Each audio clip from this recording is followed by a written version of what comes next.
On va parler éléments conceptuels, enfin, on continue sur les éléments conceptuels, là, après cette question de vie, antérieure, parallèle, concomitante, multivie, transincarnation, réincarnation, tout ça, tout ça, tout ça. Transincarnation, on en parlera plus tard. C'est encore autre chose. La première chose, en termes de posture et de pour accompagner correctement, pour accompagner quelqu'un en sécurité et en sérénité dans les mondes subtils. Pour moi, la première règle, c'est la règle des pleins pouvoirs dans la sphère énergétique. Qu'est-ce que ça veut dire? Ça veut dire que toute personne, chaque personne, qui que ce soit, enfant, adulte, personne âgée, peu importe, est souveraine dans sa sphère énergétique.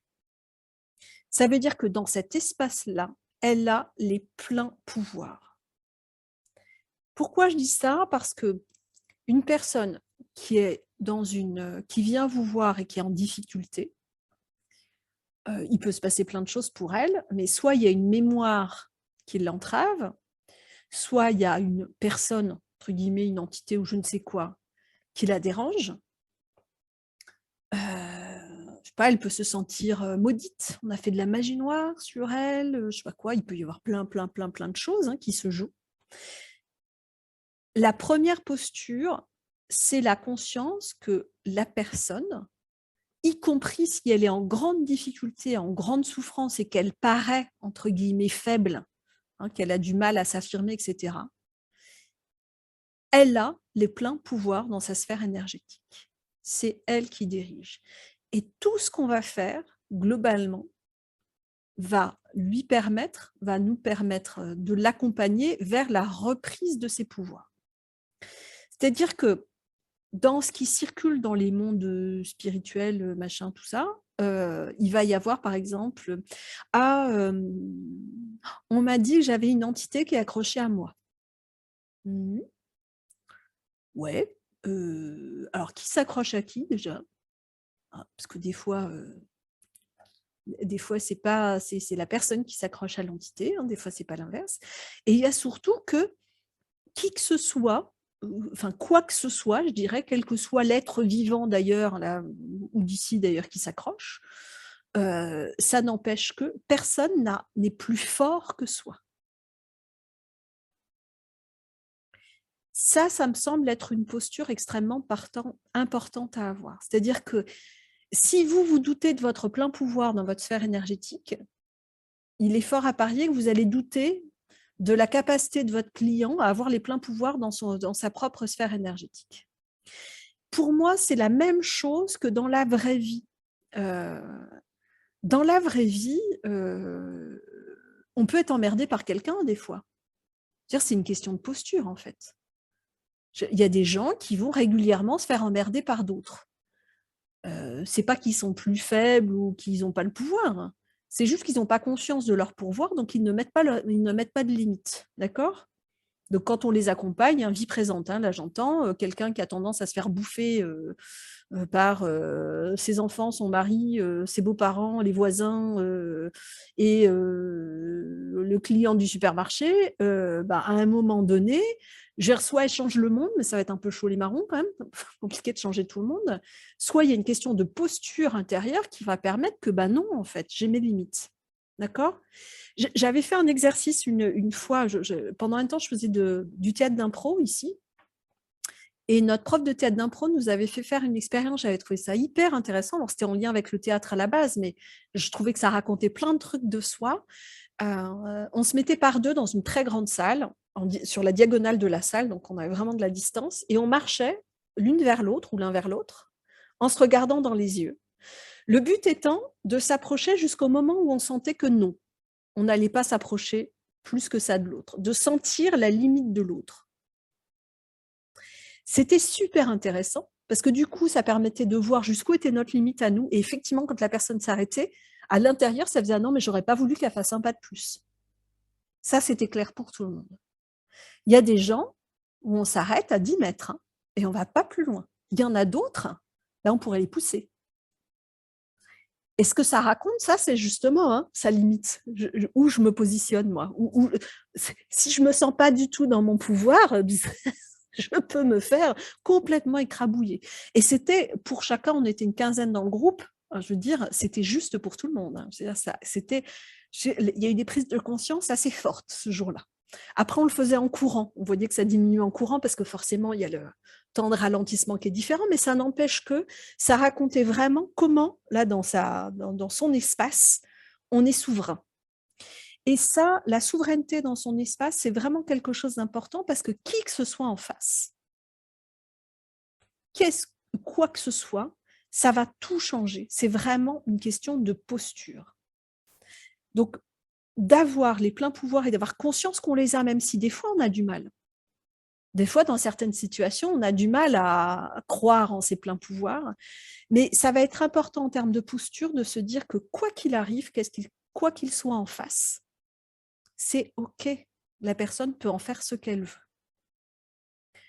Ça va jouer sur quoi? Ça va jouer à partir du moment, effectivement, où il y a des interférences, notamment. Parce que si c'est fragile, forcément, l'interférence va être à la hauteur de la fragilité. Ce sera encore plus gros et plus effrayant. Donc, ça va être vraiment, vraiment important. Personne n'est petit. Personne n'est minuscule et personne n'est faible. Juste, il y a des gens qui ont du mal à accéder à leur puissance. Mais on vient tous du même endroit, a priori. On est tous un bout du Big Bang, donc un bout de l'univers de départ. Voilà. Donc, on a tous en nous-mêmes cette puissance. OK ? On va revenir sur tout ça au fur et à mesure du déroulé, des interférences, machin et tout, mais vraiment, c'est une notion, moi, qui me semble extrêmement importante, la notion des pleins pouvoirs. Ce qui veut dire que je peux tout faire. Alors, les enfants, Anna-Elisabeth qui bossait avec les enfants, vous verrez, mais c'est trop drôle avec eux, parce qu'alors eux, ils s'en saisissent pleinement, ça, il n'y a pas de souci, quoi. Ils jouent avec, sans problème. Ils captent plein de trucs, mais ils sont capables de le dégager en 3-2, quoi. À partir du moment où on leur donne l'autorisation de le faire, on dit « Ah, mais tu peux faire ça ?» Ça fait « Oh yes !» Carrément, oui, j'y vais tout de suite, je le fais. Ok. Avec les adultes, ben oui, s'ils subissent depuis longtemps et qu'ils se sont crus tout petits pendant longtemps, ça va être plus difficile. Mais là, votre posture à vous, elle va être importante. Personne n'est plus fort que la personne que j'accompagne. Face à elle, j'entends. De la même façon que moi, rien ne peut me mettre KO, en fait. Oh, je peux m'en prendre une de temps en temps. Je veux dire, c'est exactement comme dans la vraie vie. On peut se faire agresser par quelqu'un. Ça n'empêche que l'agression lui appartient à l'autre, à la limite. Je peux avoir été ébranlée éventuellement, mais je peux reprendre ma place.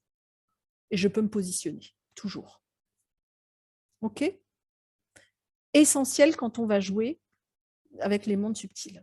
Parce que dans les mondes subtils, forcément, c'est l'endroit des ombres aussi. C'est pas que des ombres, mais forcément, les morts, les machins, les démons, je sais pas, on met les mots qu'on veut. Moi, ça, c'est pas mon